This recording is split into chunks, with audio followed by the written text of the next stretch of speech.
9h33 e a gente vai conversar agora com Augusto de Arruda Botelho, advogado criminalista, ex-secretário nacional de Justiça, para falar sobre a prisão do ex-presidente Jair Bolsonaro. O senhor já está com a gente? Sim, estou. Prazer falar com vocês. Bom dia. Bom dia. Bom dia, é um prazer falar também. A gente vinha conversando aqui, Joana conversou com diversos criminalistas, nós temos vários depoimentos de advogados. Me parece que é um raro caso de unanimidade dessa vez, que a prisão preventiva de Bolsonaro tem uma justificativa clara e evidente. Qual é a sua avaliação, doutor Botelho?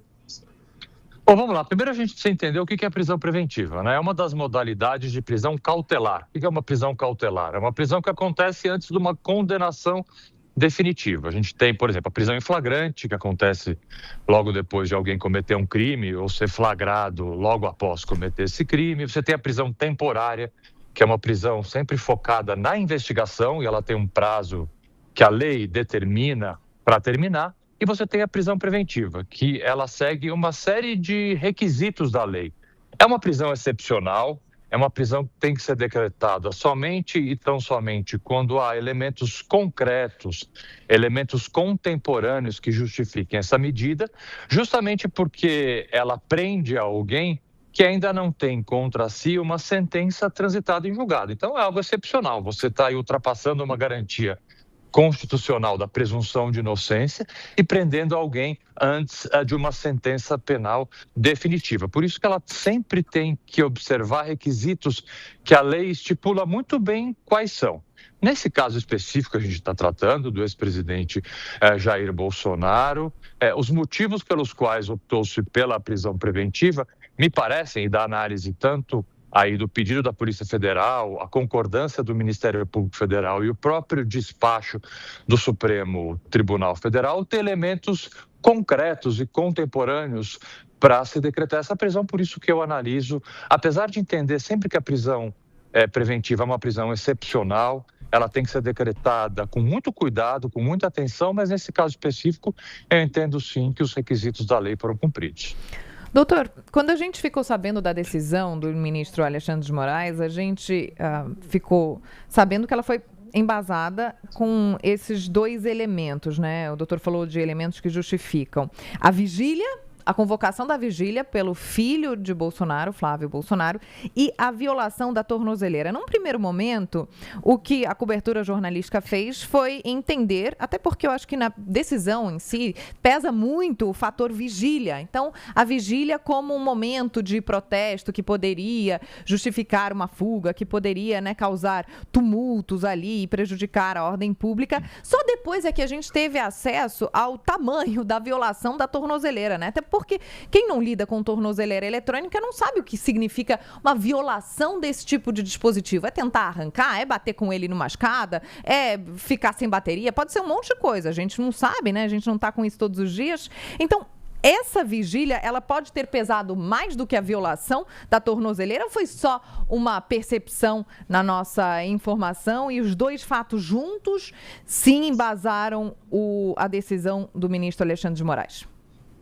Olha, infelizmente, nesse caso, como em outros casos que envolvem políticos de grande notoriedade, há uma série de comentários, análises, e muitas vezes análises feitas de forma completamente atécnica, de pessoas que não têm nenhum conhecimento jurídico sobre o tema, e aí procura-se de alguma forma, a depender do lado em que você quer defender ou não, pensar um elemento e a partir desse elemento se construir uma narrativa que, a bem da verdade, ela não existe.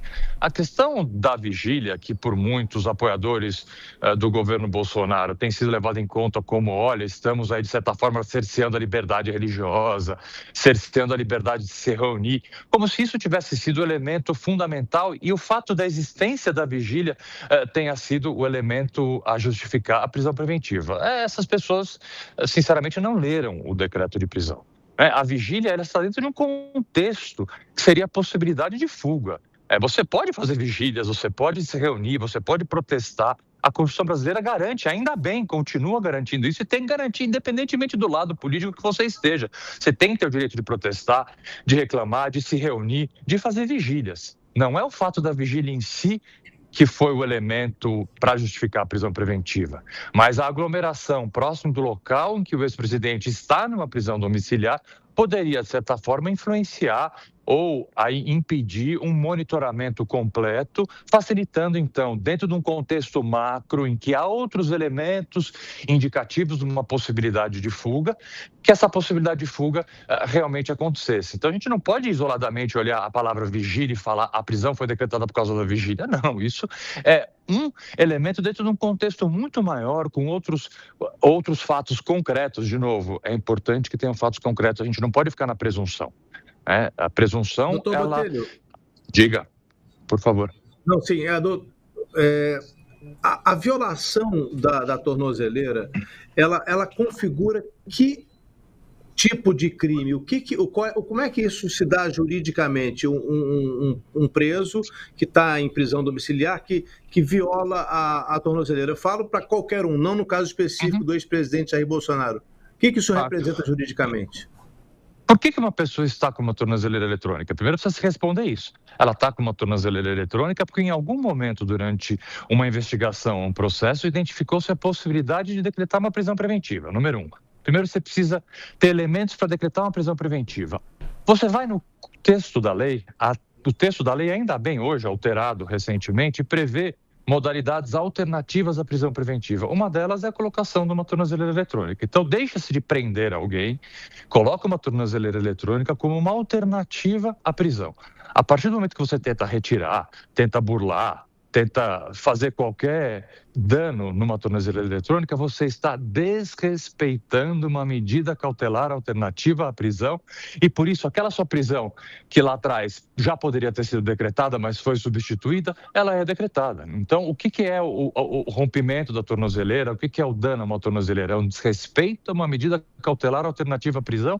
E por isso você vai lá e decreta a prisão. O presidente Bolsonaro já teve vários episódios de desrespeito às cautelares, seja utilizando redes sociais. O ministro Alexandre de Moraes foi até mais cuidadoso do que ele costuma ser em outros casos, abrindo, por exemplo, a possibilidade da defesa se manifestar. Mais de uma vez, houve indícios de desrespeito de cautelares, uso de redes sociais. Foi um exemplo bem claro. E o ministro Alexandre de Moraes fez o quê? Foi lá, intimou a defesa, olha, explique em tantas horas por que você fez isso, isso e isso. Ele foi, de novo, mais cuidadoso do que ele é em outros casos. E a questão da tornozeleira é bem concreto, né? Doutor, a gente acaba de receber a informação do voto do ministro Flávio Dino. Ele seguiu o relator, então, pela manutenção da prisão do ex-presidente Jair Bolsonaro. Informação que acaba de chegar neste momento aqui à nossa redação da TMC. E eu queria perguntar sobre o fato dessa conduta dificultar ou não uma futura prisão domiciliar. A gente tem a defesa, né, se manifestando em relação à saúde do ex-presidente Jair Bolsonaro. Até agora falavam sobre a saúde física, a saúde, né, realmente estar fragilizada. Depois desse episódio no qual ele alegou um surto, pode ser que falem também sobre a saúde psicológica do ex-presidente, mas essa conduta pode dificultar esse pedido de uma prisão domiciliar? Sim, dificulta, com certeza vai dificultar, apesar de que eu já me manifestei publicamente em relação a isso, volto a me manifestar aqui publicamente. Eu entendo que diante do quadro clínico que o ex-presidente Bolsonaro vem apresentando nos últimos meses, é caso sim, se analisando obviamente documentos médicos e laudos, que ele cumpra a pena. Vamos lá, gente, isso é diferente de prisão preventiva, nós estamos falando de dois cenários diferentes. A prisão domiciliar, ela seria pedida no momento em que a sentença condenatória dele transitar em julgado, ou seja, que não tiver mais recurso nenhum para apresentar e ele tenha que começar a cumprir pena. É diferente, ele está preso preventivamente agora, ele não está cumprindo pena, ele está preso preventivamente. A prisão domiciliar, ela apareceria nesse contexto. Eu vou começar a cumprir pena, mas diante da minha condição de saúde, eu não posso cumprir pena no estabelecimento prisional, logo eu posso cumprir essa pena em casa. Eu defendi e volto a defender publicamente a possibilidade desse pedido, porque de fato há um histórico de saúde complicado desse presidente Bolsonaro. Mas diante desta nova ocorrência, isso pode sim dificultar a concessão desse direito que ele tem. Não é benefício, tá? Direito que ele tem, direito que qualquer outra pessoa tem. Doutor Augusto de Arruda Botelho. Pode falar, Rodrigo. Não, eu ia fazer mais uma pergunta. O senhor disse que pode dificultar, mas então o senhor acha que não é certo que vai ser negada a prisão domiciliar? Existiria algum argumento razoável, plausível, para que se pedisse e seja concedida uma prisão domiciliar com base na saúde frágil do ex-presidente Bolsonaro? O senhor acha que, apesar de tudo isso, pode ser concedida? Sim, eu entendo que pode ser pedido, com certeza, porque é direito dele, e pode sim ser concedido no momento adequado, que não é agora, né? Agora nós estamos tratando de novo de uma prisão preventiva, não de uma prisão para cumprimento de sentença. Essa prisão para cumprimento de sentença deve acontecer muito em breve, porque os recursos já estão praticamente esgotados. Portanto, é uma questão aí de dias, quem sabe semanas, para que esse pedido de prisão domiciliar para cumprimento de pena seja feito. Obrigado, doutor Botelho. Obrigada pela entrevista, doutor Augusto de Arruda Botelho, advogado criminalista e secretário nacional de Justiça. Um ótimo dia.